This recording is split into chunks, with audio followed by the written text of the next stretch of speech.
koutou e te whānau, no mai hoki mai ki te Haohao Te Tangata, our Whangaroa Papahapu video series where we're talking about all things redress here in Whangaroa.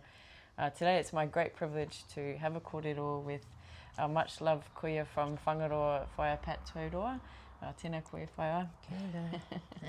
Lovely to be with you. Atamari kia koe. Kia ora. What is it from a kaumātua perspective here in Whangaroa? What are your Moemoea for this redress process? This process is still manifesting itself, really, isn't it? I would actually like to go back to the beginning and look at what it was that what were we like before we had Pākehā domination come into our lives. And I don't mean that in a nasty way, because my father was Pākehā. We need to get a full understanding of what whenua is. If you look at what whenua means, what does whenua mean to you? It's the land out there. The land, and I guess our connection to it is what I think I would. Yeah. Okay. And that's one aspect of whenua. There is another that is probably more important, and it was never treated well in early Pākehā times. I don't know whether it's any better now, and that is the whenua, that is the human part that remains after a child is born. What do we do with it? Yeah, we bury it. Most times we don't respect that whenua at all. It's those older elements of mātauranga Māori. There's not so much mātauranga, but the way they live. We don't live that way anymore. Is it a good thing or not so good thing? I'm not sure. But certainly the knowledge of it and the understanding of it is probably worth maintaining anyway. How do you pass it on?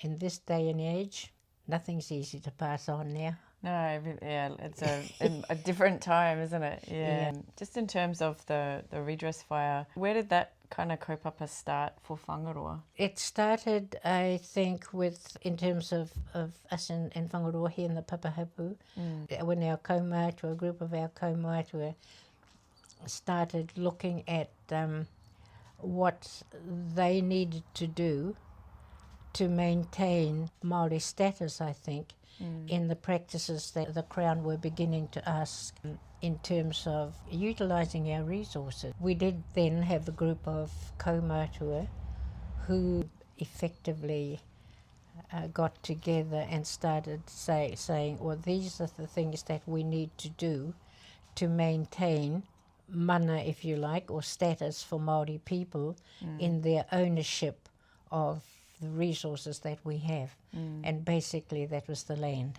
That's when the Papahapu effectively came into being, because the kaumātua realised that they needed to get their kōrero together to be able to hand it on to the next generation. Was redress or getting to that process, was that always a moemoea of the ropu of Papahapu? Partly it was wanting to go forward, but I think more than that it was wanting to find or articulate sound processes and practices to ensure that Māori didn't continue to lose their ownership and their relationship with the whenua and the natural resources that go with it. They could feel, they could see and understand that there were processes coming into being, that there were gradually the possibility of them losing control, losing ownership of what was theirs, and that is their whenua. It was beginning to happen.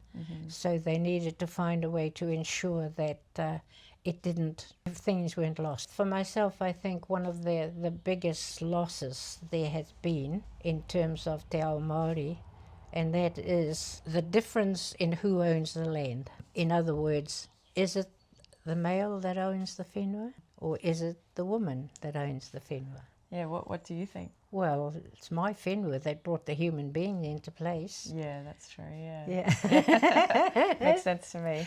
and I think that is one of the elements of mātauranga Māori that a lot of people don't fully realise. The human whenua is probably more valuable than the solid whenua outside. Kia ora. Traditionally, it was not with the man. But once the European processes came into being, oh no, That's mine. Yeah. That belongs to the males, That's not the to the women. patriarchal kind of way of looking at things.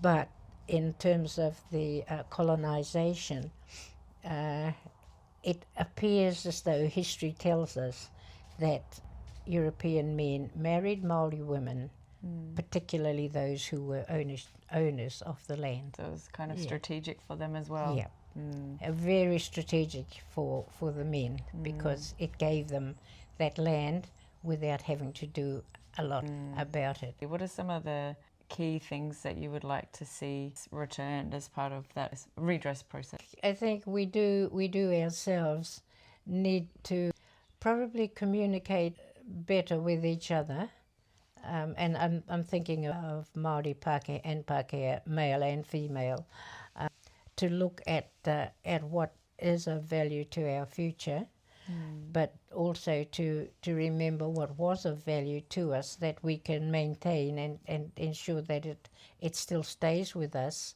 so that it's something we can hand on to our next generation. We've lost the ability to sit down and talk with each other as much as we used to, because looking back at the kaumātua, the older people that sort of I grew up with, they were always sitting down and talking together. They sat down regularly and talked about things, and if something was happening, they'd get together and look at the best way to address if there was an issue. Whereas now it seems to be more difficult to do that. We've become more individualistic rather than sitting down together and talking things through. Now possibly we have too many meetings. The meetings all become about a whole lot of issues rather than just talking through a particular one thing at a time, faction. maybe. Yeah. If you could look back on everything that you've been through and everything you've seen and the injustices for Māori here in Whangaroa, what does true healing mean to you? I think the real essence of it was that the young ones, when they had an issue, they went to the older ones and said, we don't know what to do. Whereas now we seem to have pushed the old ones aside. They don't know anything anyway. Instead of valuing our kaumātua for the knowledge that they hold, you feel that that's sort of changed now? Perhaps that could be something like a drop-in place where you could just go in and have a natter with somebody else. So you think that could be like an important investment socially and culturally as well for Whangaroa? In your mind, what does a strong, thriving Whangaroa look like? One of the things that we used to do it ourselves, or we still do really, but not as consistently.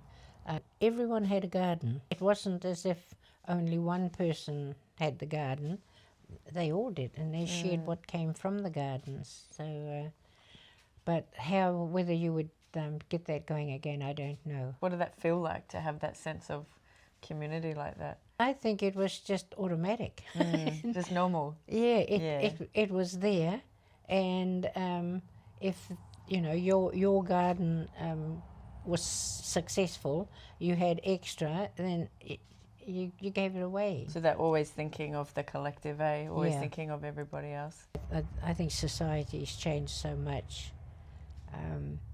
We don't live close to each other now. No. So it sounds to me, just sort of summarising our kōrero, that one is understanding the meaning of whenua and what that means for us as Māori, especially here in Whangaroa. Also having that sense of community and sharing and thinking about ways that we can revitalise that moving forward into the future as well.